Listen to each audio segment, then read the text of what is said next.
एक जंगल में एक सियार और एक ऊंट साथ में रहा करते थे। कहने को तो वो एक दूसरे के साथ रहते थे, लेकिन वो एक दूसरे के सच्चे दोस्त नहीं थे। वह केवल एक दूसरे से अपना काम निकालते थे। उस जंगल से बाहर एक नदी बहती थी। नदी के उस पार एक गांव था।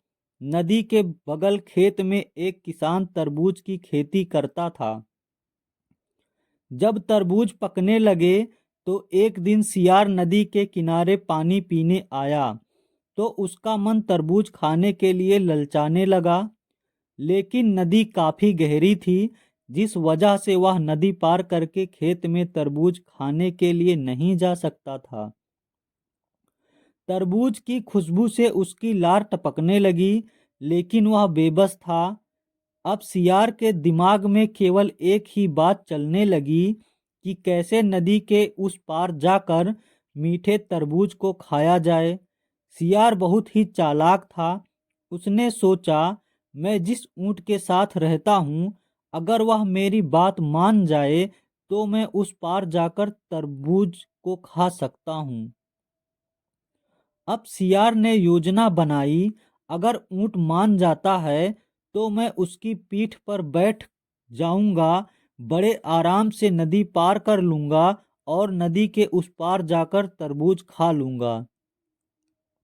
सियार इस बात को मन में लेकर ऊंट के पास पहुंचा और ऊंट से जाकर बोलने लगा, मेरे दोस्त ऊंट, अगर मेरी बात का बुरा ना मानो तो कुछ कहूँ। सियार ने ऊंट से बोला, हमारे जंगल के बाहर जो नदी है, उस नदी के उस पार बहुत ही मीठे तरबूज लगे हैं। अगर तुम चाहो तो हम दोनों उस पार जाकर मीठे तरबूज खा सकते हैं। सियार बोला, तुम मुझे अपनी पीठ पर बैठा लेना, जिससे तुम भी और मैं भी नदी को पार कर जाएंगे, और फिर मुझे पता है कि तरबूज कहाँ लगे हैं, तो दोनों वहीं जाकर तरबूज खाकर वापिस जंगल में लौट आएंगे। दोनों ने योजना बनाई कि आधी रात में दोनों नदी को पार करेंगे, ताकि कोई हमें देख ना ले। जब आधी रात हुई तो दोनों नदी के तरफ चल दिए। नदी के पास पहुंचकर सियार ऊंट की पीठ पर जाकर बैठ गया और ऊंट नदी में उतरकर नदी पार करने लगा। नदी पार करने के बाद जैसे ही नदी के उस पार पहुंचे, सियार ऊंट की पीठ से उतरकर खेतों की तरफ चलने लगा। ऊंट और सियार दोनों तरबूज के खेतों में घुस गए और तरबूजों को खाने लगे। सियार ने धीमे से ऊंट से कहा, जितना चाहो उतने तरबूज को खाओ, लेकिन आवाज ना करना, क्योंकि अगर खेत का मालिक जाग गया तो वह हम दोनों को बहुत जमकर पीटेगा। कुछ समय तक तरबूज खाने के बाद सियार का पेट भर गया। क्योंकि सियार ठहरा छोटे पेट का, तो उसका पेट जल्दी भर गया। लेकिन ऊंट ठहरा बड़े पेट का, उसका पेट नहीं भरा था। सियार ने ऊंट से कहा, मेरा तो पेट भर गया, अब मुझे तो अपनी जोर जोर आवाज निकालने का मन हो रहा है। अब तो मैं हुक्की हुआ हुआ करूंगा। ऊंट ने कहा, 10 मिनट और रुक जाओ भाई, 10 मिनट में मैं भी अपना पेट भर लूंगा। लेकिन सियार तो बहुत ही चालाक और बहुत ही स्वार्थी था।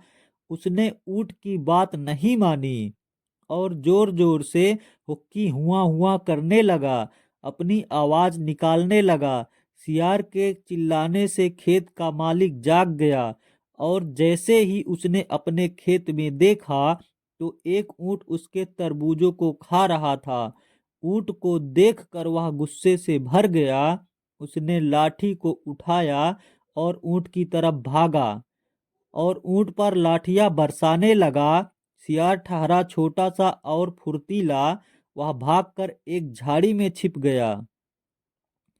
अपने तरबूज की खेती की तबाही का बदला किसान ने ऊंट की पिटाई करके निकाला। किसान ने ऊंट को इतना मारा कि उसके शरीर से खून निकलने लगा। वह भागकर नदी के पास गया जहां सियार पहले से आकर ऊंट का इंतजार कर रहा था। ऊंट ने जैसे ही सियार को देखा, उसे सियार के ऊपर बहुत क्रोध आया, लेकिन वह कुछ नहीं बोला। सियार ने सोचा, ऊंट की थोड़ी चापलूसी कर दूं।